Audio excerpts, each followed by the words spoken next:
Pandemic moviegoing is finally starting to look like pre-pandemic moviegoing. Sony Pictures' Marvel sequel, Venom: Let There Be Carnage, blew away expectations to debut with $90.1 million in ticket sales, making it easily the best opening of the pandemic, according to studio estimates. Venom: Let There Be Carnage had been forecast to open with closer to half that total. But the film, which is playing exclusively in theaters, exceeded even the debut of the 2018 original. Venom, the Spider-Man offshoot that introduced Tom Hardy's parasitic alien symbiote, launched with $80.3 million. Only 2019's Joker, $96.2 million, has ever opened. The result, along with robust international sales for the James Bond film, No Time to Die, constituted the best news for movie theaters in more than 18 months. With apologies to Mr. Twain, the death of movies has been greatly exaggerated, Tom Rothman, chairman and chief executive of Sony Pictures Motion Picture Group, said in a statement. Both Let There Be Carnage and MGM's No Time to Die had originally been set to open last year. Believing the best box office return would happen with an exclusive release in theaters, both studios, neither of which has a major streaming platform, held out for better moviegoing conditions. Over the weekend, their wait was rewarded. No Time to Die, which opens in North America on Friday, launched with $119.1 million in 54 overseas markets. The pace, according to MGM and Universal Pictures, which has many international rights, was roughly in line with the opening for Skyfall. Following its London premiere last week, No Time to Die, the 25th Bond film and Daniel Craig's last outing as the super spy, grossed $25.6 million in the United Kingdom and Ireland. Its $11.4 million on Saturday there was the best box office. Before Let There Be Carnage, the top pandemic openings had been the Walt Disney's Black Widow, $80 million, Shanghai and the Legend of the Ten Rings, $75 million, and Universal Pictures' Fast and Furious sequel, F9 Inches, $70 million. Black Widow launched simultaneously in homes, prompting a lawsuit from star Scarlett Johansson which was settled last week.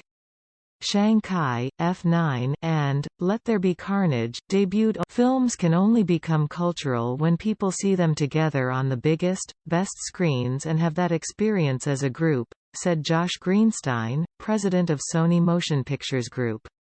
You can't replicate that by yourself at home. After numerous delays, Sony in the end actually moved up the release of the Venom sequel, directed by Andy Serkis and co-starring Woody Harrelson as the Venom foe Carnage, by 2 weeks.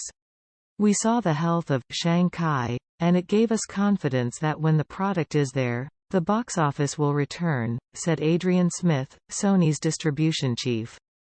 It's very validating to see the demand for theatricality. Not everything is bouncing back in theaters and quickly as Marvel movies and the biggest brand names. Family moviegoing is still sluggish, as are ticket sales at arthouse theaters. Older audiences and families with unvaccinated children have been more caught. The Addams Family 2, an animated sequel from MGM and United Artists releasing, opened with $18 million despite terrible reviews, 27% fresh on Rotten Tomatoes, from critics. The film, a sequel to the 2019 cartoon reboot, was launched simultaneously on video on demand. The Many Saints of Newark, the long-incoming prequel to The Sopranos, flopped. The film, co-written by Sopranos creator David Chase and set decades before the seminal HBO series, opened with $5 million. The film, like all Warner Brothers releases in 2021, was also streaming on HBO Max for subscribers, a practice some filmmakers, including Chase, have decried. The studio has pledged to return to exclusive theatrical windows. Julia Ducournau's Titan, the Palme d'Or winner at the Cannes Film Festival this summer, also struggled to make a dent in theaters. The film, a wild odyssey about a serial killing woman with a unique bond to automobiles, grossed about $516,000 in 562 theaters for Neon. But spectacle moviegoing, particularly in films that appeal most to younger males, has been driving an even larger share of moviegoing this year.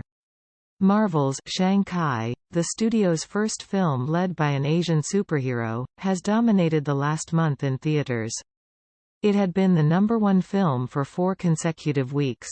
Shanghai, this weekend became the first film to pass $200 million domestically, with a cumulative haul of $206.1 million in the US and Canada, and 386 large-format screens are also helping to drive the recovery. With $30 million in global sales, IMAX had its best October weekend ever. Megan Colligan, president of IMAX Entertainment, called it proof of what today's box office is capable of. The perception may be that these films are overperforming, Colligan said, but the reality is that many people are underestimating just how excited global consumers are to get back to the movies.